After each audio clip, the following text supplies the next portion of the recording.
So just coming up in position now. That's the 8th row of the grid in place. Row 9 is just coming into place, which is the black and purple car of Spencer Bourne. Row 10 coming into position. Is there a gap on row 10? There is a gap on row 10 where we have not got Paul Allen's car. So there is one gap there. Number 5, Paul Allen, has not made it out by the look of things. He's clearly had some issues in qualifying, but the green flag waves at the tail end on the field. 20 minutes are on the clock. The red lights come on, which they do now. Bradley Smith on pole position. Oliver Barker alongside. Red lights go out. It is a very slow start from Oliver Barker, who is gobbled up instantly by the first 2 or 3 rows of the grid. And it's a fantastic start from Steve Burgess, the champion, from 3rd on the grid up to the lead of the race as they head up towards Redgate Corner for the first time. So it's Steve Burgess that leads.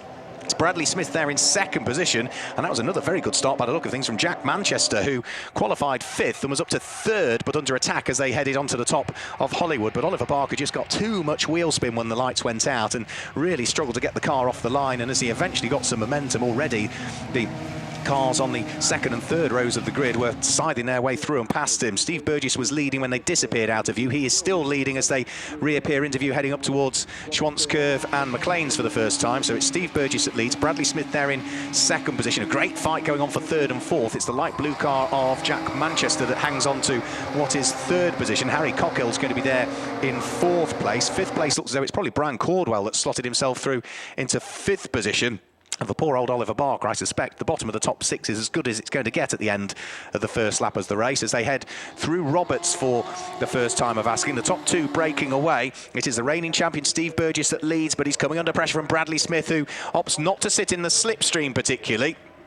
Moves out to one side and then throws one up the inside, heading in towards Redgate Corner. Very close, very late on the brakes, but can't quite squeeze his way through, at least not as yet, as far as Bradley Smith is concerned. So Burgess leads, Smith 2nd. It's Jack Manchester in 3rd place, ahead of Harry Cockill. It's John McLeod who's up into 5th position, car number 14. That's from 9th on the grid. That's a very good first lap of the race. And as for the car that didn't get off the line, well, Oliver Barker, he is there in 6th position at the end at the first lap of the race, with the car of Brian Caldwell there in 7th place. 8th place is Christian Jeffrey. 9th place is Dominic Jackson, and it's Brian Murphy that completes the top 10. At least it was, as they came over the start-finish line at the end of lap number 1. As they turn their way through Coppice now on lap number 2, the gap between 1st and 2nd looking as though it has just extended slightly. They're starting to pair off a little bit. A pair for the lead of the race, a pair fighting over 3rd, a pair fighting over 5th position as they thread their way down towards the bottom section of the circuit, and then are about to come through Roberts. The timing screens are trying to turn themselves off, so let's just hit a button to hopefully prevent them from turning themselves off, provided we've got some batteries in the remote. No, we haven't. So we're going to lose the timing screen in a moment. As down towards Redgate Corner they'll go. It is still Steve Burgess, the championship winner from last year, that is out front and leading the race at this stage, looking to try and build an advantage. The gap between the 2 of them came out by 0.1 of a second last time through. The fastest car, though, on the first flying lap is the red and yellow car, number 3, in the hands of championship returnee Harry Cockill, who sits there in 4th position. Say Harry returning to the championship. Took a bit of a sabbatical, did he, over the course of 2016. He was right up there at the front end of the championship in 2015. And yeah, the timing screen has now gone off, unfortunately. We haven't got any batteries in the remote to kick it back on again. Oh, here comes Bob. There we go. We've turned it back on, Bob. Thank you. So Bob's listening downstairs. That didn't seem to work. We pressed the button and it's come back on again, Bob, but the remote didn't seem to work. It turned itself off. We're there. We're sorted. We just press the button if it does it again. Here they come back into sight. We've lost one car off on the exit of Starkey's Bridge by the look of things. It's retired to the left-hand side of the circuit. It's out of our sight, but we're just picking up on the camera screen, so there will be one that doesn't come back through. We can account for Paul Allen because he was absent on the grid. I have a feeling it might be the hugely unfortunate Richard Baxter making his debut in the Radical Challenge, having stepped up from the SR1 Cup, because that car did not come through at the end of lap number 1. Maybe he was absent from the grid as well. Couldn't quite see any other gaps on the grid.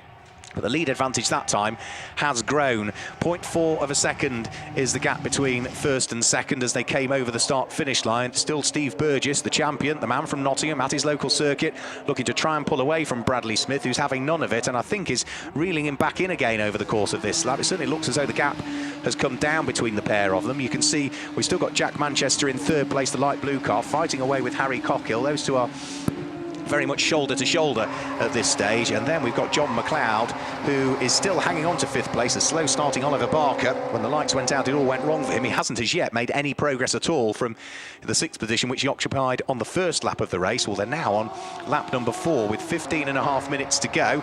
The gap was 0.4 of a second. It certainly appears to be less than that this time as they come over the start-finish line. It is down to just 0.4 of a second. New fastest lap of the race for Bradley Smith. So the gap did close up, and again he tries to throw one up the inside heading in towards Redgate Corner. There's a problem and a spin for Harry Cockhill. Himself and Jack Manchester went in towards Redgate together. Not sure whether they leant on each other heading round through the corner, but either way, Harry Cockhill's car had a spin.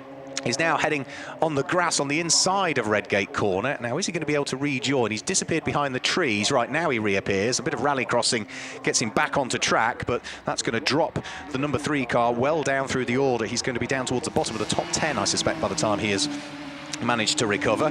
One car who sort of again went backwards when the lights went out and hasn't made progress is the runner-up in last year's championship, number 2, Jack Lang, who is only circulating in 10th position at the moment, the orange and silver car. So that's one car that is substantively further down through the order than one would have thought.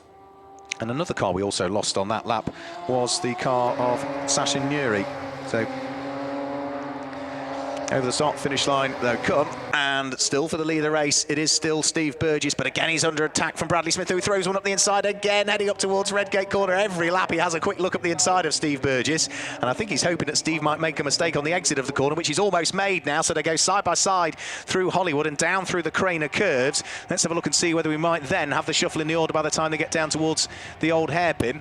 And let's have a quick look. They are, by the look of things, still very much together through the old hairpin. One car running out wide, but I think we've had the change of order. Bradley Smith has gone through and into the lead of the race with that move through the Craner curves. Or has he? Where is Bradley Smith? Yes, he is still there, isn't he? What has happened? Yeah, it is the top 3, isn't it? Yeah, it is Bradley Smith that leads, Steve Burgess second, Jack Manchester in 3rd place, closing in on that leading pair now.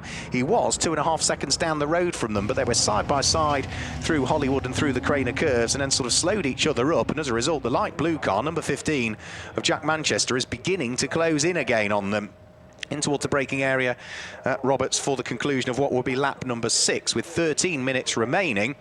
It is still going to be Bradley Smith that leads, but safety car is coming out by the look of things. So yellow flags on circuit, safety car parked at the end of the pit lane as the pack is heading round. Now, why is the safety car out? I did see some marshals heading in towards the gravel trap at Roberts, but I saw them sort of running back out of the way. Can't see a car there. So we've got something around the circuit that was, or still is, causing concern. But then that means that everybody now needs to slow their pace.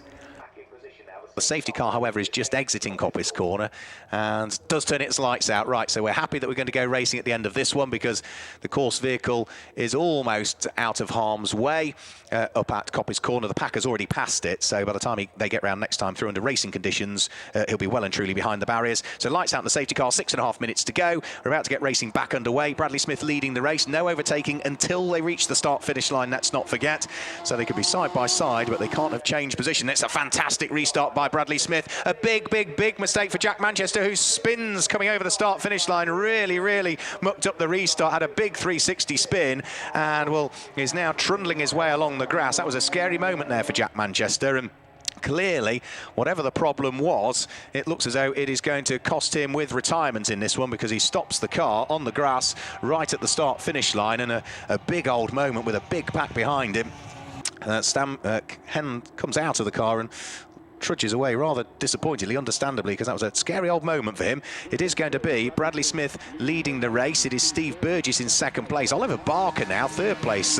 Who said he had a bad start, because he's right there with the leading pair following the restart and the spin for Jack Manchester. But that has sort of split the pack a little bit, that spin for the hugely unfortunate Jack Manchester, who's having a chat to our Donington marshals now on the start line, because John McLeod's there in 4th place, and then there's a long gap back, I think, to Brian Caldwell, who will be there in 5th place at this stage. So the leading trio in towards the braking area for Roberts. Keep your eye to the car in 3rd place, because the charging Oliver Barker is closing in on the reigning champion. Over the start-finish line now goes Steve Burgess, under pressure from Oliver Barker, who started on the front row of the grid, slipped to 6th, is now in 3rd place, and looking for 2nd, goes on the inside of the champion and squeezes his way through at Redgate Corner. Great driving from Oliver Barker. Having gained the place, though, he's now coming back under pressure with 5 minutes to go as they propel themselves down through the Craner curves.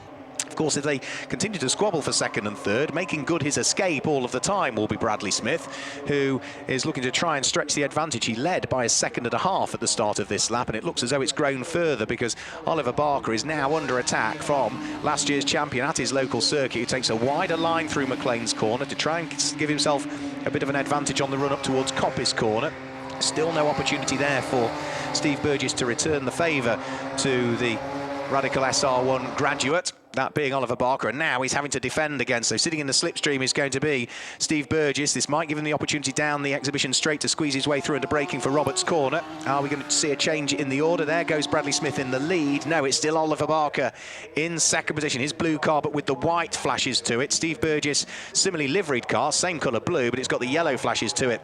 They're in third place. John McLeod, number 14, in fourth place. Jack Lang, who was in 10th a few laps ago, is now up into fifth place. And Dominic Jackson, number 4, another driver making his debut in the Radical Challenge, the former Singer-Seater champion.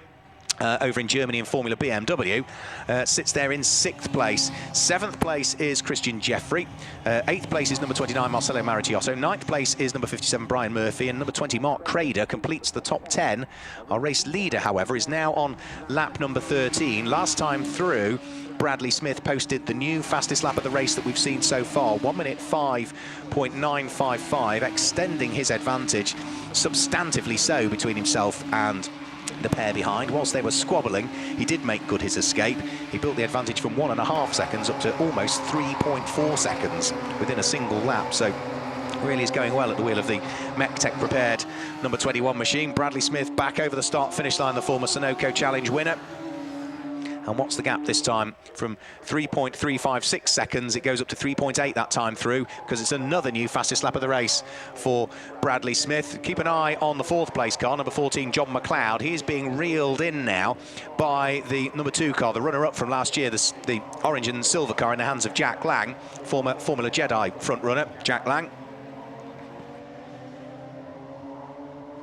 Yeah, former Formula Jedi champion, and then went on and raced in the BRDC Formula 3/Formula 4 championship for a season or so. He closed the gap to the tune of a full second on that lap over the largely white number 14 car of John McLeod. So now he's only a second adrift. They're arguably going to be pretty much nose to tail at the end of the lap. In fact, there they go, round through McLean's corner now. The orange car of Jack Lang closing in on John McLeod all of the time whilst the leading 3 are getting away. And since taking up second position, Oliver Barker, Steve Burgess put him under pressure for a lap, but is now starting to fall away a bit more. So the top 3 just spacing out. There are 2 minutes to go. So on to the penultimate lap of the race now goes Bradley Smith. And it's another new fastest lap of the race for Bradley Smith, a 1 minute 5.574 from Bradley Smith. Oliver Barker is still there just ahead of Steve Burgess for second and third place. The gap between the two of those did come down by a quarter of a second, but Steve Burgess is still not close enough to attack this time as they head down through the Craner curves for what will be the penultimate time. They're currently on lap number 15. John McLeod is being caught by Jack Lang. All crumbs with 3 wide further back. And the meat in the sandwich there heading up towards Redgate Corner is Spencer Bourne's number 8 car. And who is he doing battle with there? Spencer Bourne, by the look of things. It was Mark Richards and the number 44 car, which will be Tony Barwell in this particular race. So that was a great little squabble going on. They're fighting for 16th, 17th and 18th position, but the 3 of them were all side by side as they came over the start-finish line. Our race leader, though, Bradley Smith, is about to very shortly head on to his final lap of the race because there are less than 60 seconds to go. He turns his way for the 15th time through Roberts' corner, car number 21, over the start-finish line, onto the final lap. Another new fastest lap of the race from Bradley Smith, a 1 minute 5.522. The gap between second and third comes down further as Steve Burgess starts to close in on what is Oliver Barker. Equally as much 4th and 5th, getting ever closer. Is this Jack Lang's opportunity on the run up towards Redgate Corner? No, not on this occasion. He opts to sit behind the white machine of John McLeod, who sits there in 4th position. So the battle's starting to hot up. 2nd and 3rd close to each other, 4th and 5th close to each other. Then we've got 6th and 7th close to each other, which is Dominic Jackson and Christian Jeffrey respectively. So the only car inside the top half dozen or so that's not got anybody to play with is the race leader, who's now built a 5.2 second advantage, Bradley Smith, as he heads through Coppice Corner on the final lap of the race. And as for the car of Oliver Barker, he's still got work to do here, because sitting within touching distance, ready to pick up a little bit of the tow heading down the exhibition straight, is going to be Steve Burgess, but he's going to have to be very brave on the brakes coming in towards Roberts' corner. Race win's going to go the way of what is Bradley Smith. He comes through and claims the win. Second place will go the way of Oliver Barker, who's neat and tidy through Roberts, so gives the reigning champion no opportunity to have anything other than the final step of the podium. So Steve Burgess finishes in third place. Fourth place goes away of John McLeod. Fifth is Jack Lang. Sixth is going to be Dominic Jackson. Seventh place is going to be Christian Jeffrey. Eighth place will go the way of car number 29, Marcelo Maricciotto. Ninth place will just be Mark Crader, who's chased all the way to the start-finish line, coming over the start-finish line by the Irishman Sean Byrne, who finishes in 10th place. We have a shuffle for 11th and 12th on the final lap, because Elliot Goodman finishes in 11th place, ahead of Harry Cockhill, who's 12th. Barry Liversidge is there in 13th. Mark Richards 14th. Spencer Bourne in 15th in the end, so he got the upper hand over that little trio that were doing battle last time through, which means that Tony Barwell drops down into 16th place. 17th is Peter Tyler. 18th place is Gary Patterson. 19th place is number 55, which is going to be Adrian Watt. And it will be Brian Cordwell, who really struggled in that race towards the end. He had just whatever it was, a car underneath him that wasn't quite working, because he qualified 6th quickest and ends in 20th. So he really has dropped hugely down through the order. It was midway through the race, lap number 11 really, where he clearly must have had some issues, and from there it all went rather wrong for him. Brad, come down and have a little chat to me. First of all, well done, congratulations. Good way to open the season, isn't it? Start, first of all, take us through the start. Many wheel spins, I think. Yeah, just where the grid's just slightly on a downward slope, I was quite cautious about that, and I think, yeah, probably overcautious and just ended up lighting up a little bit, and obviously Steve got past. And then you had to be careful, think about it, work it out, calculate it. That worked, and then faster slap after faster slap at the end of the race. Clearly the car and the tyres had come in by the end of the race. Yeah, that's it. I mean, because it's such a high-speed circuit, especially with these radicals, you know, when you're behind another car, you can lose all that front grip because of the loss of air on the front. So yeah, it was a difficult challenge, but you know, once we got a bit clear track, we just tried to put laps in. That was mega. Yeah, I launched it there. Yeah. I saw Brad do front runners spin off, and I thought, oh, here we go, brilliant start. Nice one. I had a good few laps with Brad behind me, but he puts a lot of pressure on me. I was struggling through the last chicane for some reason. I think that always gave the guys a good chance into Redgate on me, and then I had to go defensive. And then, you know, side by side through the craners with Brad's quite entertaining. It's frustrating, isn't it, when you know that there's one particular area on the circuit that maybe I'm just not good enough there today. It's strange because in qualifying I was flying through there, but, you know, in the race then it was bouncing and losing a lot of traction. That's not right, is it? No. Oliver, well done. You must be delighted with that. Yeah, I'm really delighted. Yeah, first race in the Radical SR3, and I've had a lot of fun out there. Yeah, well, it is all about fun, and conditions today are perfect for having fun in these cars, aren't they? They are beautiful and need to be opened up, don't they? Yeah, that's right. Yeah, I made it difficult for myself at the start. Terrible start, dropping back down to 5th or 6th. Well, you and Brad can talk about that then. Yeah, so I knew I had a lot to do. Managed to make up a couple of places, and then the safety car came out, and I knew that was my opportunity to strike and get onto the podium, and fortunately it worked out. But you have to make the most of those opportunities when they present themselves, so everything was right at the restart. Yes, yeah, they don't come up very often, so you've just got to make the most of it.